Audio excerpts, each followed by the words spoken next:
In the quiet Welsh town of Haverfordwest, a story unfolded that continues to baffle and fascinate us to this day. It's the story of June and Jennifer Gibbons, identical twins who lived in a world entirely of their own making. They were known as the Silent Twins because for most of their lives, they refused to speak to anyone except each other, and even then, only in a private, high-speed dialect that was nearly impossible for others to understand. What led to this intense, self-imposed isolation? And what dark secrets did their silent world hold? Today, we delve into the haunting and tragic tale of the Gibbons twins. Born in 1963 in Barbados, June and Jennifer Gibbons moved with their family to Wales as young children. From the very beginning, they were different. As the only black family in their community, they faced relentless bullying at school. This racism and social exclusion pushed them further and further into themselves. Instead of turning outward, they turned inward toward each other. Their bond was more than just sisterly.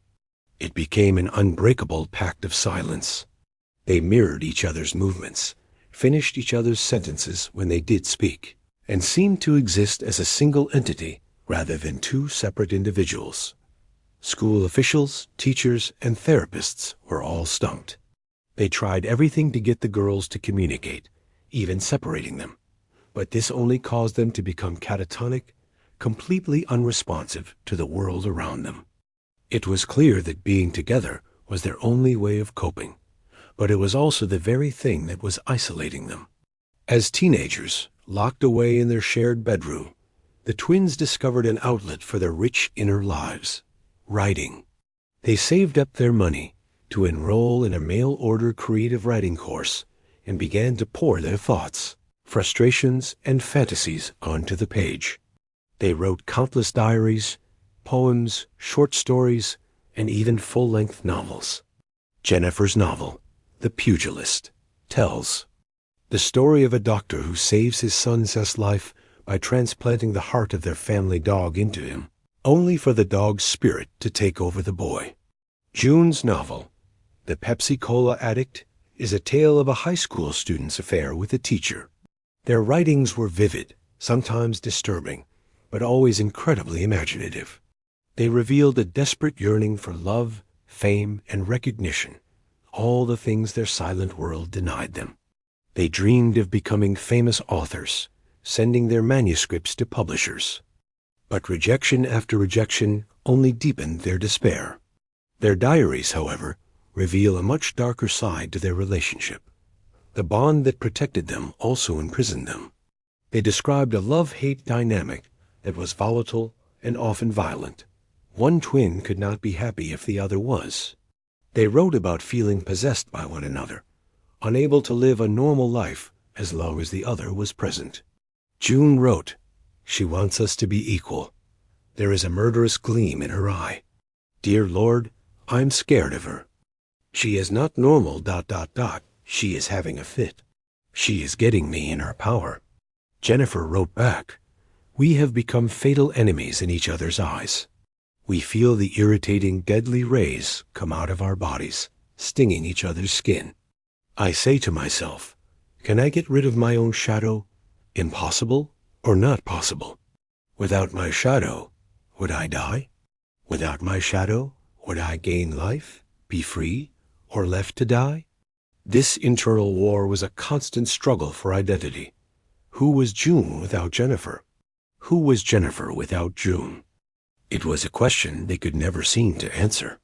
Frustrated by their failed literary ambitions and desperate for some kind of experience, the twins embarked on a short-lived crime spree.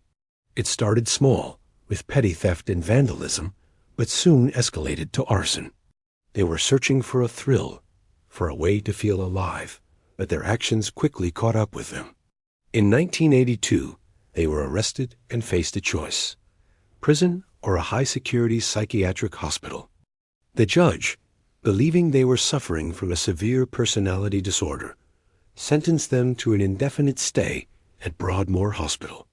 At just 19 years old, the Silent Twins entered one of Britain's most notorious institutions, surrounded by some of the country's most dangerous criminals.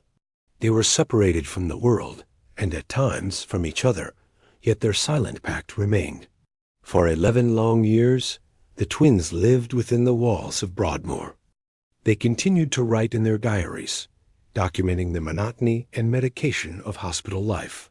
They were heavily medicated with antipsychotic drugs, which left them lethargic and dulled their creative spark. Yet, even in this bleak environment, their complex relationship endured. They still oscillated between intense affection and bitter rivalry. The journalist Marjorie Wallace was one of the few people who managed to break through their wall of silence. She visited them regularly, communicated with them, and eventually wrote a book about their story, The Silent Twins, which brought their case to public attention. Through her interviews, a chilling agreement came to light. The twins had decided that for one of them to be truly free and live a normal life, the other one had to die. It was a sacrifice they had both accepted. In March 1993, a breakthrough finally happened. A new facility, the Caswell Clinic in Wales, agreed to accept the twins. It was a lower security unit, closer to their family, and it represented a new beginning. They were excited, hopeful for the first time in years. As they prepared for the transfer, Jennifer told Marjorie Wallace, Marjorie, I'm going to have to die." Marjorie was confused and asked why. Jennifer simply replied, "Because we decided." On the day of the transfer, during the bus ride to the new clinic, Jennifer rested her head on June's shoulder and fell asleep. She seemed tired, but nothing appeared to be seriously wrong. By the time they arrived at Caswell Clinic, Jennifer was unresponsive.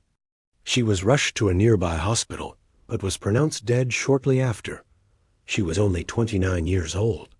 The cause of Jennifer's death was a mystery. An autopsy revealed she had died from acute myocarditis, a sudden and severe inflammation of the heart. There was no evidence of drugs or poison in her system. Her death was, for all intents and purposes, from natural causes. But for those who knew the twins' story, it felt like anything but natural. It seemed as though Jennifer had willed herself to die, fulfilling the pact she had made with her sister. She had made the ultimate sacrifice so that June could finally be free. In the days following Jennifer's death, something remarkable happened.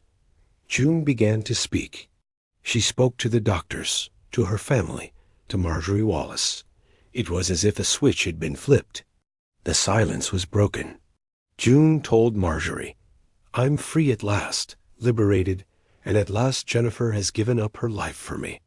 She was released from the hospital and now lives a quiet life near her family in Wales, no longer bound by the silent pact that defined her for so long. She is free from the shadow that both protected and haunted her. The story of June and Jennifer Gibbons is a profound and unsettling look at identity, love, and sacrifice. Was their silence a response to a cruel world, a symptom of a psychological disorder, or a conscious choice made by two people in an impossibly close relationship? Was Jennifer's death a tragic medical event or the final heart-wrenching act in a lifelong drama? These are questions we may never have answers to. The silent twins created a world of their own, with rules and logic that we can only glimpse through their powerful writing. Their story serves as a haunting reminder of the invisible bonds that can shape our lives for better and for worse. Thank you for watching.